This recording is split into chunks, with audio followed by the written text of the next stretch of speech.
Hello दोस्तों, welcome my YouTube channel. दोस्तों, आप सबके लेकर आए हैं कंप्यूटर के 20 मोस्ट इम्पॉर्टेंट क्वेश्चन।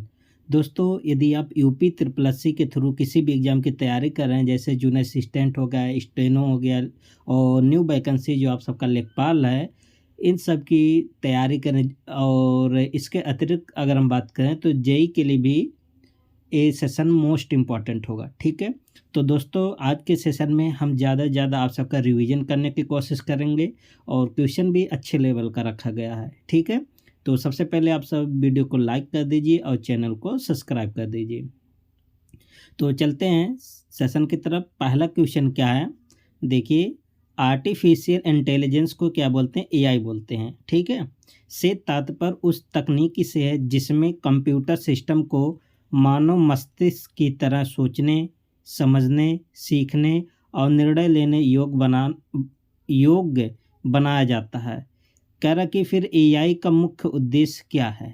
ठीक है, तो इतना सारा बात देखिए जो लिखा है, इससे कोई मतलब है ही नहीं। मेन मतलब है कि एआई का उद्देश्य आप सबको कई बार बताए हैं, तो आप सब कौन सा आंसर बता रहे हैं कि मशीन को मानव जैसा सोचने और निर्णय लेने योग्य बनाना, यही एआई का मकसद है। ठीक है, तो इसका आंसर आप सब क्या बता रहे हैं? C option. आगे क्या है, देखिए, इसके बारे में देख सकते हैं कि एआई का मुख्य उद्देश्य मशीन को इंटेलिजेंस बनाना है ताकि वे मानव की तरह सोच सके, सीख सके और समस्याओं का समाधान कर सके। ठीक है, अब दोस्तों देखेंगे कि एआई के कौन कौन से प्रकार है। ठीक है, और आपको पहले बता दिए, आज ज़्यादा रिवीजन करेंगे। तो एआई एक ऐसी तकनीक है जिसमें मशीनों को इंसान की तरह सोचने, समझने और निर्णय लेने की क्षमता दी जाती है। एआई को मुख्य रूप से 3 प्रकारों में बांटा गया। तो एआई का कितने प्रकार हैं? 3। आजकल जो यूज हो रहा, नैरो एआई ज़्यादा यूज हो रहा अभी। ठीक है, तो देख लेते हैं। पहला एआई है कौन सा? Narrow AI. ठीक है, ये नैरो एआई को ही क्या बोलते हैं? Weak AI. नाम याद कर लीजिए, पूछा जा सकता है। नैरो एआई क्या है? यह एआई की एक ऐसी विशेष कार्य को करने के लिए बनाई जाती है। यह केवल उसी काम में सक्षम होती है जिनके लिए इसे प्रोग्राम किया गया है। यह इंसान की तरह सोचने या समझने में सक्षम नहीं होता है। आज के समय में उपयोग होने वाली अधिकतर एआई इसी श्रेणी में आती हैं। ठीक है, तो आप सब क्या समझे नैरो एआई या वीक एआई से? कि इसको किसी स्पेशल काम के लिए बनाया गया, जैसे चैट जीपीटी हो गया ना, जैसे जो ड्राइवरलेस कार होता है, ये सब कौन से एआई यूज हो रहा है? Weak AI. ठीक है, तो आप खुद सोचिए, जब चैट जीपीटी में इतना वीक एआई जैसे प्रोग्राम इसमें हैं, इतने अच्छे तरीके से काम कर रहे हैं, जब स्ट्रांग एआई आएगा और सारे एआई आएंगे तब कितना तेज़ी से काम करेगा। तो आदमी से कई गुना उनकी सोचने की क्षमता हो जाएगी डेवलप। ठीक है, तो इनको किसी विशेष काम के लिए, स्पेशल काम के लिए बनाया जाता है ना। और आजकल ज़्यादातर इसी प्रकार का वीक एआई ही यूज होता है। जैसे आप सब यहाँ एग्जांपल में भी देख सकते हैं, जैसे गूगल असिस्टेंट हो गया ना, इसमें भी वीक एआई। एलेक्सा हो गया, चैट बॉट हो गया, फेस रिकॉग्नाइजेशन हो गया, यहाँ सब कौन सा एआई यूज होता है? Weak AI. और वीक एआई को दूसरा नाम क्या है? Narrow AI. याद कर लीजिए, मोस्ट इम्पॉर्टेंट है। दूसरा एआई आप सबका है जनरल एआई। ठीक, और इस जनरल एआई को ही क्या बोलते हैं? Strong AI. ये क्या है? यह एआई की तरह सोचने, सीखने, यह एआई इंसान की तरह सोचने, सीखने, समझने और निर्णय लेने में सक्षम होगी। ये भविष्य की एआई है। ठीक है, यह किसी भी प्रकार के कार्य को कर सकेगी जैसे इंसान करता है। वर्तमान समय में जनरल एआई पूरी तरह से विकसित नहीं हुई और ये अभी शोध मतलब रिसर्च के स्तर पर है। इसे भविष्य की एआई माना जाता है। ठीक है, आने वाले समय में, ठीक है, कौन सा एआई होगा? General AI, strong AI. अब स्ट्रांग एआई के बाद तीसरा एआई कौन सा है? Super AI. ठीक है, और यह एआई इंसान से भी अधिक बुद्धिमान होगी। ये भी भविष्य की एआई है। इसकी सोचने, समझने और निर्णय लेने की क्षमता इंसानों से कहीं अधिक तेज होगी। सुपर एआई अभी केवल एक अवधारणा है, मतलब एक कॉन्सेप्ट है, और इसका वास्तविक अस्तित्व अभी नहीं है। भविष्य में इसके फायदे और खतरे दोनों हो सकते हैं। जाहिर सी बात है, जब इंसान से भी कई गुना तेज सोच समझेगा तो जहाँ फ़ायदा वहाँ नुकसान तो होगा ही। आगे देखिए, नैरो एआई, इसी को वीक एआई कहते थे ना, वर्तमान में उपयोग हो रही है। जनरल एआई भविष्य में आने की संभावना है, और सुपर एआई अभी कल्पना है। मतलब ये नैरो एआई यूज हो रहा है, काम किस पर चल रहा है, जनरल एआई पर, और इसका जो कल्पना किया जा रहा है सुपर एआई पर। तो 3 प्रकार के एआई है, आप सबको याद होना चाहिए, ठीक है। और इसके पीडीएफ के लिए आप सब डिस्क्रिप्शन बॉक्स या चैनल के होम पेज पर जाएंगे, तो वहाँ पर टेलीग्राम का लिंक होगा, वहाँ पर पीडीएफ भेज दिया जाता है, ठीक है। आगे क्या है, क्वेश्चन नंबर 2 देखिए, मशीन लर्निंग में ट्रेनिंग डेटा का उपयोग किस उद्देश्य से किया जाता है, ताकि मशीन भविष्य में सही परिणाम दे सके। तो ट्रेनिंग डेटा, आप सब देखिए, चैट जीपीटी से कोई चीज़ जब सर्च करते हैं तो कभी कभी गलत दे देता, फिर आप उसको जब कमांड देते हैं फिर वो सही करके देता, मान लेते फिर गलत दे दिया, फिर आप उसको बताते हैं ऐसे नहीं वैसे, तब सही करके देता है ना। तो क्या करता है, मॉडल को उदाहरणों के माध्यम से सीखने के लिए, ठीक है। और ट्रेनिंग का मतलब आप सब समझ ही रहे हैं, है ना, ट्रेन किया जाता है। आगे क्या है देखिए, ट्रेनिंग डेटा से मशीन पैटर्न सीखती है और उसी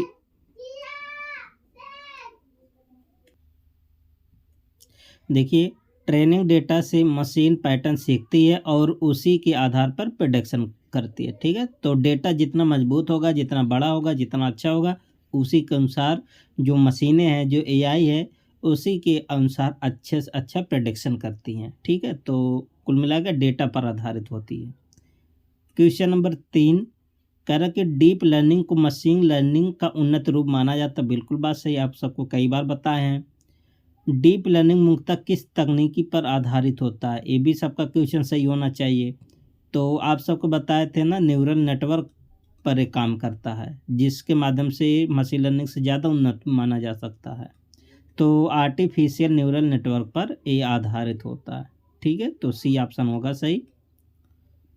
आप सब यहाँ पर देख सकते हैं कि डीप लर्निंग में आर्टिफिशियल न्यूरल नेटवर्क, जिसको बोलते हैं ANN, का उपयोग होता है, जो मानव मस्तिष्क की संरचना से प्रेरित होता है।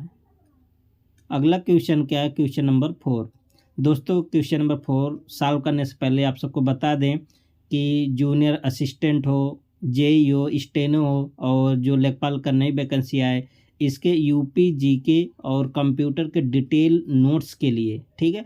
हम कहते हैं कि अगर आप कंप्यूटर का नोट्स है और यूपी जीके का पढ़ लेते हैं तो लगभग आप सबका 98% आप सबका पूरा कंप्लीट होगा, है ना। जो करंट अफेयर है, करंट अफेयर को यूपी जीके में छोड़ करके, बाकी कंप्यूटर का तो सब 100% कवर होगा, ठीक है। तो आप सब इसी नोट्स को बार बार पढ़िए। जितने भी स्टूडेंट लिए हैं सब लोग बार बार इसी को रिवाइज कीजिए, ठीक है। इधर उधर आप सब भटकिए मत, पढ़िए और टेस्ट दे दीजिए आराम से। तो इसको नोट्स के लिए आप सब क्या करेंगे, चैनल के होम पेज पर या तो जाएंगे या तो डिस्क्रिप्शन बॉक्स को देख लेंगे, ठीक है। तो वहाँ पर कॉन्टैक्ट नंबर होगा, आप वहाँ से संपर्क कर सकते हैं, ठीक है। तो देखिए, क्वेश्चन नंबर 4 ईमेल भेजते समय यदि हम चाहते हैं कि प्राप्तकर्ता को यह पता ना चले कि ईमेल और किन लोगों को भेजी गई है, तो किस विकल्प का प्रयोग किया जाता है। देखिए, एक होता है सीसी, एक होता है बीसीसी। बीसीसी मतलब ब्लाइंड कार्बन कॉपी। इसके माध्यम से अगर आप बहुत सारे लोग को भेजेंगे ना, तो और किसी को पता नहीं चलेगा कि ईमेल किसके किसके पास गया है। सीसी का मतलब होता है कार्बन कॉपी, इसमें सबको पता चल जाता है। तो फिलहाल इसका आंसर कौन सा होगा, सी ऑप्शन होगा, ठीक है। तो एक साथ ईमेल कितने पर्सन को आप सब फॉरवर्ड कर सकते हैं, 50 लोग को फॉरवर्ड कर सकते हैं, ठीक है, एक ही बार में। आगे क्या है नेक्स्ट देखिए, बीसीसी का पूरा नाम सबको याद होना चाहिए। आगे क्या है अगला क्वेश्चन, क्वेश्चन नंबर 5 कह रहा है कि ईमेल या वेब पेज को रिफ्रेश करने के लिए सामान्यतः कौन सी शॉर्टकट की प्रयोग की जाती है। तो रिफ्रेश करने के लिए कंट्रोल आर का यूज किया जाता है, चाहे ईमेल हो या तो वेब पेज पर हो। ठीक है, कंट्रोल आर दाब देंगे तो क्या हो जाएगा, पेज रिफ्रेश हो जाएगा। ठीक है, अब देखिए यहाँ पर कंट्रोल आर का प्रयोग पेज या ईमेल रिफ्रेश करने के लिए किया जाता है। ठीक है, और अब यहाँ पर देखेंगे ईमेल के लिए कुछ इम्पॉर्टेंट शॉर्टकट की जांच क्वेश्चन आते हैं। केवल अगर आप ईमेल में सी दबाते हैं तो सी से क्या आप सबका होगा, नया ईमेल लिखना, ये कंपोज फाइल खुल जाता है। ठीक है, शिफ्ट सी से क्या होगा, नई विंडोज में ईमेल को लिखने के लिए यूज किया जाता है। कंट्रोल इंटर का प्रयोग ईमेल में किसी ईमेल का सब शॉर्टकट की है, ध्यान देना। कंट्रोल इंटर ईमेल भेजने के लिए किया जाता है। और टैब, खाली जो कीबोर्ड का टैब बटन होता है उसको दबाए अगला फील्ड खुल जाएगा। ठीक है, टू में लिखेंगे, फिर सब्जेक्ट, फिर मैसेज। ठीक है, अगला क्वेश्चन क्या है, OSI लेयर से लिया गया है। कह रहा कि OSI मॉडल में नेटवर्क संचार को समझने के लिए प्रयोग किया जाता है। ठीक है, तो OSI मॉडल में कुल कितने लेयर होती हैं, तो आप सबको बताना कुल कितने लेयर होती है OSI मॉडल में। 4, 5, 6, 8, कुल कितना लेयर होती है। देखिए आप सबको पहले ही बताए थे कि OSI मॉडल में कुल कितना लेयर होती है, OSI 7 लेयर होती है। ओपन सिस्टम इंटरकनेक्शन, OSI का पूरा नाम क्या है, ओपन सिस्टम इंटरकनेक्शन। कुल 7 लेयर होती है, तो यहाँ पर कोई नहीं है, तो आप सब कौन सा ऑप्शन चूज करेंगे, ऑप्शन ई। ठीक है, और तो देख सकते हैं आप सब कि OSI मॉडल में 7 लेयर होती हैं। कौन कौन सा, physical layer, data link layer, network layer, transport layer, session layer, presentation layer और एप्लीकेशन लेयर। याद कर लीजिए सब। अगला क्वेश्चन क्या है, देखिए कह रहा है कि OSI मॉडल की वह कौन सी लेयर है जो हार्डवेयर, केबल, सिग्नल ट्रांसमिशन से संबंधित है। ये सब किस लेयर पर होती है, तो आप सब बताएंगे फिजिकल लेयर पर। तो इसका आंसर क्या बन जाएगा, डी ऑप्शन। अभी देखिए यहाँ पर ऊपर बताए थे फिजिकल लेयर, देखिए यहाँ पर है ना, तो इसका आंसर क्या बन जाएगा, डी बन जाएगा। और दोस्तों आप सबको डिटेल में बता देते हैं एक बार फिर OSI लेयर के लिए। देखिए दोस्तों, OSI लेयर यहाँ से आप सब एक बार समझ लीजिए अच्छे से। ठीक है, अच्छा OSI देखिए 7 लेयर है, तो जो ऊपर का 3 लेयर होता है ना, इसको सॉफ्टवेयर लेयर बोलते हैं। ठीक है, और जो नीचे का 3 लेयर है उसको क्या बोलते हैं, हार्डवेयर लेयर बोलते हैं। ठीक है, और जो ये ट्रांसपोर्ट लेयर होता है इसको बोलते हैं OSI का हट बोलते हैं, ध्यान देना। सबसे पहले ये आप सबको समझ में आ गया। अब ये 7 लेयर आप सबको याद होना चाहिए, यहाँ से नीचे शुरू होगा 1, 2, 3, 4, 5, 6, 7। ठीक है, तो आप सबको 7 लेयर याद होना चाहिए। अब देखिए यहाँ क्वेश्चन कैसे पूछता है, इसको हम आप सबको जूम करके दिखाते हैं एक एक। ठीक है, अब यहाँ से आप सबको थोड़ा दिख रहा होगा। देखिए फिजिकल लेयर पर कौन कौन सा डिवाइस वर्क करता है। जैसे फिजिकल लेयर स्ट्रक्चर के लिए होता है, जैसे कोवेक्स केबल हो गया, फाइबर हो गया, वायरलेस हो गया। ठीक है, और रिपीटर हो गया। ये मोस्ट इंपॉर्टेंट पूछा जाता है कि रिपीटर किस लेयर पर काम करता है, तो आप बताएंगे फिजिकल लेयर पर। याद होना चाहिए आप सबको। ठीक है, और डेटा लिंक लेयर पर फ्रेम हो गया, ईथरनेट हो गया, PP हो गया, स्विच हो गया, ब्रिज हो गया। ये मोस्ट इंपॉर्टेंट याद कर लीजिए। स्विच और ब्रिज किस लेयर पर काम करते हैं, डेटा लिंक लेयर पर। ठीक है, और नेटवर्क लेयर पर जैसे पैकेट्स हो गया, IP मोस्ट इम्पोर्टेंट, IP हो गया, ICMAP हो गया। ठीक है, और IPSEC हो गया, IGMP हो गया। मेन बात है नेटवर्क लेयर पर IP याद कर लीजिए। पैकेट्स किस लेयर पर काम करती है, नेटवर्क पर। ट्रांसपोर्ट लेयर मोस्ट इम्पॉर्टेंट है, सबसे ज़्यादा यहाँ से क्वेश्चन पूछा गया है। इंड टू इंड कनेक्शन के लिए जिम्मेदार है। ठीक है, और TCP और UDP transmission control protocol, user datagram protocol किस पर आधारित है, ट्रांसपोर्ट लेयर पर। ठीक है, मोस्ट इम्पॉर्टेंट है। अगला कौन सा है, देखिए सेशन लेयर है, तो सेशन लेयर पे सेनेक्स और सेंड एंड पोर्ट ये किस पर काम करता है, सेशन लेयर पर, ठीक है। ये ज़्यादा इम्पोर्टेंट नहीं है। और प्रेजेंटेशन लेयर का भी पूछा जाता है, एप्लीकेशन का भी पूछा जाता है, और ट्रांसपोर्ट का, बाकी सबका पूछा जाता है, ठीक है। प्रेजेंटेशन लेयर पे कौन कौन सा काम करता है? सिंटैक्स हो गया लेयर, इसे बोलते हैं। H S L most important है, एस एस एच जो, और आई एम ए पी हो गया, एफ टी पी हो गया, एम पी ई जी हो गया, जे पी जी जो आपका फ़ोटो होता है, वीडियो होता है, F T P file transfer protocol, S S H. ये मोस्ट इम्पॉर्टेंट है, प्रेजेंटेशन लेयर का याद कर लीजिए, यही सब पूछा जाता है। एप्लीकेशन लेयर का क्या है? जैसे एंड यूजर लेयर इसे बोलते हैं, ठीक है। एच टी टी पी और एफ टी पी देखिए दोनों जगह यूज होता है। I R C, S S H, D N S मतलब domain name system, most important है। ये सब काम किस पर करते हैं? एप्लीकेशन लेयर पर, ठीक है। तो दोस्तों ये जो इम्पोर्टेंट स्लाइड है इसको आप सब चाहे जैसे याद कर लीजिए। और देखते हैं दोस्तों, आप सब यहाँ पर भी देख सकते हैं 7 लेयर ऑफ OSI मॉडल, ठीक है। तो पहले 3 को क्या बोलते हैं? Software layer. फिर नीचे 3 को क्या बोलते हैं? Hardware layer. और ट्रांसपोर्ट लेयर को क्या बोलते हैं? OSI का हार्ट। अब इसके बारे में यहाँ सब लिखा गया है, आप सबको बता दिए, एक बार और बता देते हैं, ठीक है। कौन कौन सा काम करता है जूम करके देखिए। पहला जो लेयर होता है फिजिकल लेयर होता है, नंबरिंग आप सबको याद होना चाहिए, नीचे से ऊपर तक है। ये क्या करता है? Transmit raw bits over the physical medium, digital signal into analog signal. कौन जिम्मेदार है? Physical layer. And vice versa, मतलब analog to digital, digital to analog के लिए कौन सा जिम्मेदार है? Physical layer. ये भी स्लाइड आप सबको याद होना चाहिए, इस टर्म में भी क्वेश्चन पूछा जा सकता है। डेटा लिंक लेयर दूसरे नंबर का लेयर है। Define the format of data on the network. आप सबसे ऐसे पूछ ले कि कौन सा layer data network sorry define the format of data on network, मतलब नेटवर्क पर डेटा को कौन डिफाइन करता है, कौन सा लेयर है? तो वो आप सब बता देंगे डेटा लेयर है, ठीक है। और audience of bits into frame, ठीक है, इसका भी होता है। तीसरा लेयर कौन सा होता है? Network layer.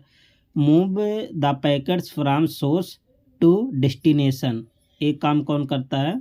Network layer. और पाथ डेस्टिनेशन के लिए यूज होता है। अगला कौन सा है? ट्रांसपोर्ट लेयर, चौथे नंबर का ट्रांसपोर्ट लेयर। ये क्या करता है? देखिए इसी पर आधारित होता है टीसीपी और यूडीपी, आप सबको भी पीछे भी बताए थे। Transmit data using transmission protocols including TCP and UDP. पांचवा लेयर कौन सा? Session layer. Establish, manage and terminate session, ठीक है, ये सब काम करता है, इसका ज़्यादा इम्पोर्टेंट नहीं है। और लेकिन ये बाकी तीनों तो इम्पोर्टेंट है। प्रेजेंटेशन लेयर छठा लेयर है। इनक्रिप्शन डिक्रिप्शन पर आधारित है, मोस्ट इम्पॉर्टेंट है। कंप्रेस एंड डिकम्प्रेस डेटा के लिए यूज होता है। और सातवां लेयर कौन सा है? Application layer. Provides a user interface where application can access the network service, ठीक है। तो दोस्तों आप सबको 7 लेयर इसका PDF ले लेना, लिख लेना, याद कर लीजिएगा, ठीक है। आगे की अगला क्वेश्चन क्या है? देखिए अगला क्वेश्चन क्या है, MS वर्ड से लिया गया है कि MS वर्ड में ट्रैक चेंज फीचर का प्रयोग किस उद्देश्य से किया जाता है। ये भी आप सबको आ गया होगा, ठीक है। इसमें बताए थे जैसे आप सब कोई फाइल लिख लिए हैं MS वर्ड में, ठीक है, आप लिख के कहीं चल गए और दूसरा व्यक्ति आया इसमें छेड़छाड़ कर दिया, है ना। तो कैसे आप सबको पता चलेगा कि इसमें कोई छेड़छाड़ कर दिया? मान लेते एक पेज नहीं है, जैसे मान लेते आपके सैकड़ों पेज हैं, तो सैकड़ों पेज तो आप दोबारा चेक नहीं कर सकते हैं। तो ट्रैक चेंज के माध्यम से पता चल जाएगा कि कहाँ पर चेंजिंग हुआ है, ठीक है। तो दस्तावेज में किए गए बदलाव को चेक करने के लिए ट्रैक चेंज का प्रयोग किया जाता है, तो दस्तावेज में किए गए बदलाव को दिखाने के लिए। तो इसका आंसर क्या बन जाएगा? सी ऑप्शन, मोस्ट इंपॉर्टेंट है, कई बार ट्रैक चेंज से क्वेश्चन बना है। देखिए ट्रैक चेंज से डॉक्यूमेंट में किए गए एडिटिंग चेंज दिखाई देते हैं। क्वेश्चन नंबर 9 MS एक्सेल से लिया गया है क्वेश्चन, कह रहा है कि MS एक्सेल में किसी भी फार्मूला की शुरुआत किस चिन्ह से होती है? तो इक्वल से होते हैं, जैसे इक्वल लगाते हैं, फिर सम लिखते हैं, इक्वल लगाते हैं, एवरेज लिखते हैं, ठीक है, इक्वल लिखते हैं। इफ कोई भी फार्मूला लगाने से पहले कौन सा चिन्ह यूज होता है? इक्वल, ठीक है। आगे क्या है? क्वेश्चन नंबर 10 कंप्यूटर के जनरेशन से लिया गया है। कह रहा कि कंप्यूटर के जनरेशन को मुख्य रूप से किस आधार पर वर्गीकृत किया गया है? अच्छा, कंप्यूटर का जनरेशन था, आप सब जानते हैं जो पहला जनरेशन था, ठीक है, तो बहुत रूम कितना बड़ा बड़ा था, जिसमें वैक्यूम ट्यूब यूज होता था। पर जब दूसरा जनरेशन आया तो उसमें ट्रांजिस्टर यूज होने लगा, जो थोड़ा छोटा हो गया, ठीक है, आकार में। फिर तीसरा जनरेशन आया, उसमें आईसी लग गया, इसमें तीसरे में क्या लग गया? आईसी लग गया, जो और छोटा हो गया, पोर्टेबल हो गया। फिर चौथा जनरेशन आया, माइक्रो प्रोसेसर यूज होने लगा, ठीक है, एकदम छोटा हो गया। पांचवा जनरेशन आया, मतलब छोटा हुआ और उसका स्पीड भी बढ़ा है, ठीक है। आप सब जानते हैं पांचवा जनरेशन एआई का बेस है, इसका स्पीड बहुत तेज है। तो आकार के आधार पर, इनपुट डिवाइस के आधार पर, हार्डवेयर तकनीकी के आधार पर, और कौन सा? सॉफ्टवेयर के आधार पर। तो किस बेस पर उसको मुख्य रूप से वर्गीकृत किया गया? तो बताएंगे हार्डवेयर तकनीकी के आधार पर, ठीक है। अच्छा, हार्डवेयर क्यों कह रहे हैं? जैसे पहले वैक्यूम ट्यूब यूज हुआ, ये हार्डवेयर डिवाइस ही तो है। फिर उसका ट्रांजिस्टर आया, ये भी तो हार्डवेयर है। आईसी आया, फिर ये भी तो हार्डवेयर है, ठीक है। आगे क्या है देखिए, कंप्यूटर जनरेशन को vacuum tube, transistor, IC, microprocessor तकनीकी के आधार पर बांटा गया है, जो कि सब कौन से डिवाइस होते हैं? हार्डवेयर। ये बहुत अच्छा क्वेश्चन था, इम्पोर्टेंट क्वेश्चन था, ठीक है। इसमें बहुत लोग लगा देंगे सॉफ्टवेयर के आधार पर, या तो लगाएंगे आकार के। अगर हम बात करें तो आकार के हिसाब से तो बहुत लोग इसी पर आंसर गए होंगे, अधिकतर लोग, ठीक है। आगे क्या है? क्वेश्चन नंबर 11 देखिए, कह रहा कि प्राइमरी मेमोरी कौन सा होता है? एक रैम होता है, एक रोम, की सही विशेषता कौन सी है? तो प्राइमरी जो मेमोरी होता है ना, सीपीयू द्वारा सीधे एक्सेस की जाती है, ठीक है। तो इसका आंसर क्या हो जाएगा? आंसर सी बन जाएगा। और इसे बोलते हैं वोलेटाइल मेमोरी। कौन सा मेमोरी है? वोलेटाइल, मतलब जब तक विद्युत रहेगा तब तक इसमें डेटा रहेगा, जैसे विद्युत कट जाएगा डेटा मिट जाता है, ठीक है। जब दोबारा ऑन आप कंप्यूटर करते हैं तो इसमें डेटा नहीं रहता। तो इसका आंसर कौन सा बन जाएगा? सी। और ये सस्ती नहीं होती, जितने भी प्राइमरी मेमोरी होती है ना, सब महंगी महंगी मेमोरी होती है, ठीक है। आगे देखिए, रैम को सीपीयू से सीधे एक्सेस किया, ये लाइन आप सबको याद होनी चाहिए, पूछा गया एग्जाम में, ठीक है। इसीलिए इसे क्या बोलते हैं? Primary memory. अगला क्वेश्चन क्या है? अगला क्वेश्चन क्या है देखिए, क्वेश्चन नंबर 12 प्रिंटर से लिया गया है। कह रहा कि प्रिंटर का कौन सा प्रकार लेजर टेक्नोलॉजी का उपयोग करता है? जैसा होता है laser technology, laser printer use करेगा, ठीक है। तो आंसर क्या बन जाएगा? C option. यहाँ तो आप सब समझ गए। अब पूरा क्या करते हैं? प्रिंटर को अच्छे तरीके से एक्सप्लेन करते हैं, ठीक है। तो देखिए आप सब प्रिंटर के, तो दोस्तों अब आप सबका जितने भी प्रिंटर से क्वेश्चन आते थे अब गलत नहीं होंगे, आप सबका रिवीजन हो जाएगा। देखिए, प्रिंटर को दो पार्ट में बांटा गया, एक होता है इम्पैक्ट प्रिंटर, एक होता है नॉन इम्पैक्ट प्रिंटर, ठीक है। और इम्पैक्ट प्रिंटर को दो प्रकार में बांटा गया, करेक्टर प्रिंटर और लाइन प्रिंटर। करेक्टर प्रिंट जब क्वेश्चन डी में पूछा था आयोग, तो यहाँ से पूछा था कि जो डिजीव्हील प्रिंटर है किस टाइप का प्रिंटर है? इम्पैक्ट प्रिंटर है ना। तो करेक्टर प्रिंटर में कौन कौन से आते हैं? जैसे डॉट मैट्रिक प्रिंटर, डिजीव्हील प्रिंटर, ये सब कौन सा प्रिंटर है? करेक्टर प्रिंटर, जो कि किस प्रिंटर के अंतर्गत आते हैं? इम्पैक्ट प्रिंटर के अंतर्गत। अब लाइन प्रिंटर कौन कौन सा? ड्रम प्रिंटर, चैन प्रिंटर, बैंड प्रिंटर, है ना। ये सब प्रिंटर लाइन प्रिंटर है, जो कि किस प्रिंटर के अंतर्गत आता है? इम्पैक्ट। अब बात करते हैं नॉन इम्पैक्ट, जो संपर्क करके नहीं काम करता, ठीक है। जैसे इंकजेट प्रिंटर हो गया, लेजर प्रिंटर हो गया, इसी के बारे में पूछा था। और थर्मल प्रिंटर, ये जो थर्मल प्रिंटर है ना, जब आप बस कंडक्टर लोग जो देते हैं, टिकट देते हैं पेट्रोल पंप पर, जो पर्ची देते हैं ना, वही थर्मल प्रिंटर होता है, ठीक है। तो ये सब तीनों प्रिंटर किस टाइप के प्रिंटर है? Non impact. और कुछ पॉपुलर प्रिंटर के बारे में देख लेते हैं। जैसे यहाँ पर लिखा है LED printer, photo inkjet printer और multi function printer. Multi function में क्या होता है, बहुत सारे चीज़ एक ही साथ होता है, इसी को ऑल इन वन कहते हैं। 3D printer, wireless printer. ठीक है, नेक्स्ट क्वेश्चन देखिए। अगला क्वेश्चन क्या है, क्वेश्चन नंबर 13 करके WW का पूरा नाम क्या है ना। तो इसका जो पूरा नाम होता है वर्ल्ड वाइड वेब। ये आसान क्वेश्चन है, इसके ये क्वेश्चन लाने का मकसद नहीं है कि इसका पूरा नाम आप सबको नहीं पता है, इसको हम रिवाइज करवाना चाहते थे आप सबसे। ठीक है, क्योंकि यहाँ से क्वेश्चन बनता है बार बार एग्जाम में, तो इसका आंसर तो सबको पता होगा। अब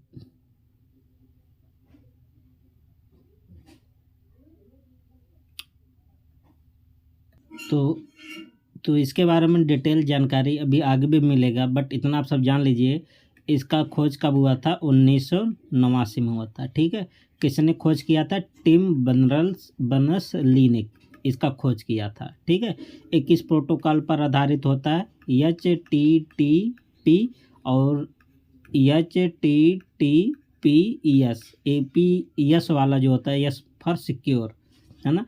एक क्वेश्चन पूछा गया था, इसके खोज कौन किए थे, टिम बर्नर्स ली ने किया था। कब खोज किए थे, 1989 में किए थे। ठीक है, वर्ल्ड वाइड वेब।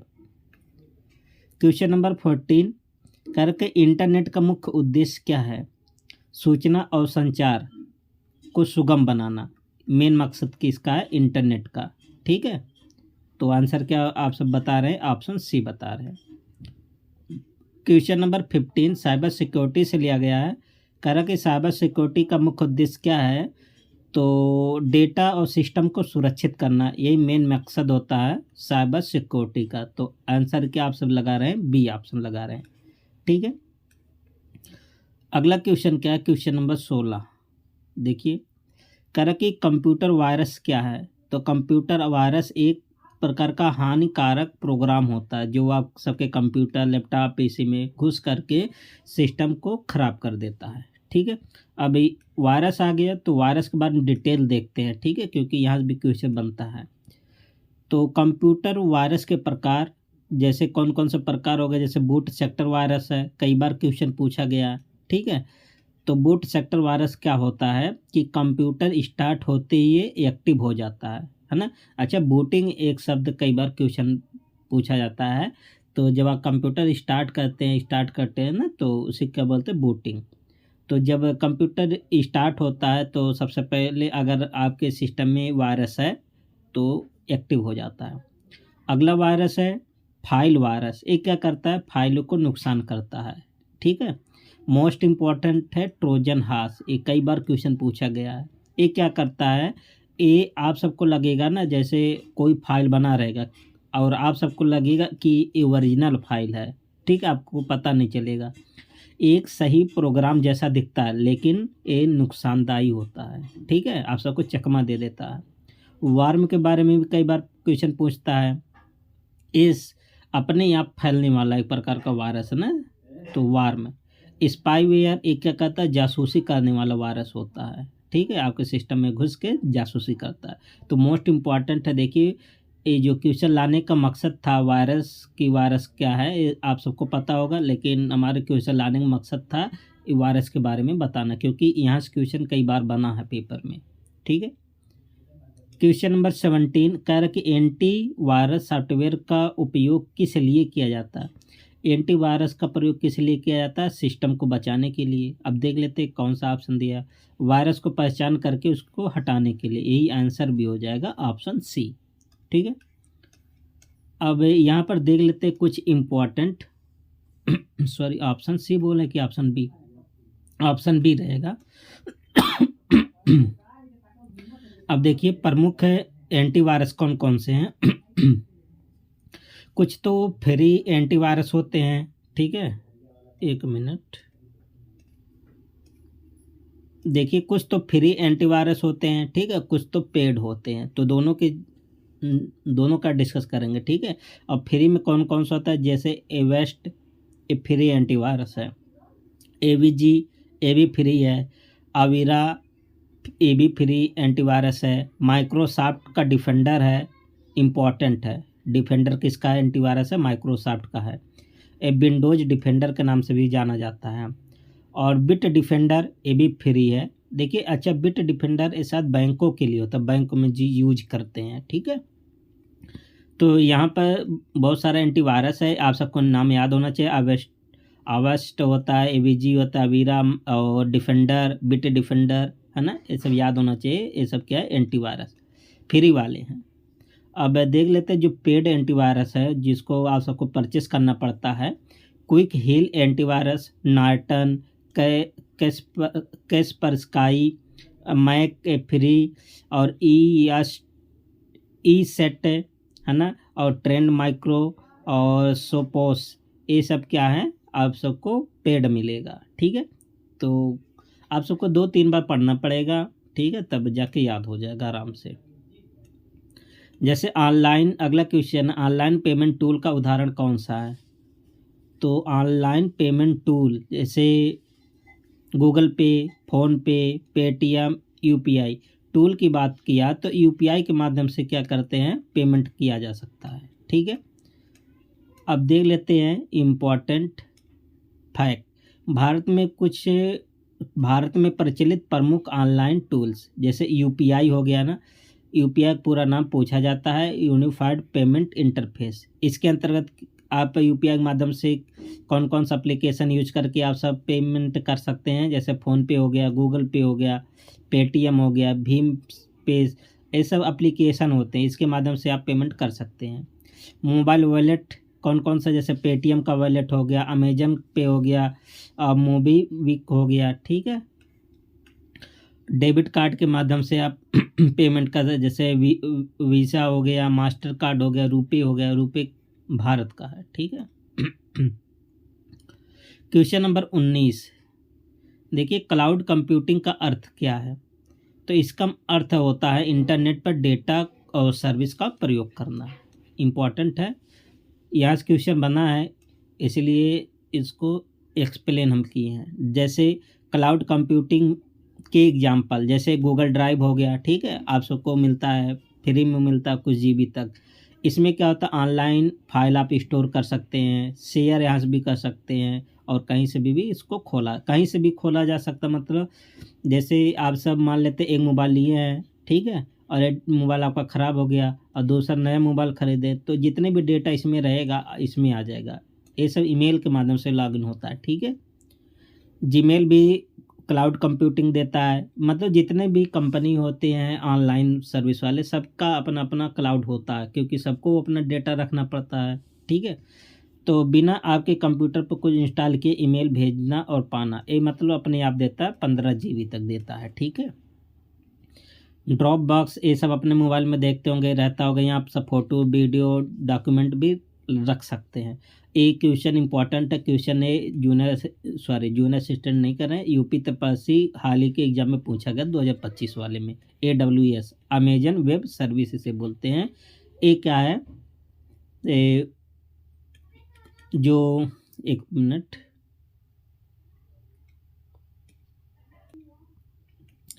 इसमें पूछा गया था कि इसमें कौन सा जो क्लाउड कंप्यूटिंग से संबंधित है, तो अमेजन था। इसका पूरा नाम नहीं दिया था, ऐसे केवल लिखा था वेबसाइट ऐप डेटा को इंटरनेट पर होस्ट करने के लिए यूज होता है। माइक्रोसॉफ्ट का वन ड्राइव है, ठीक है।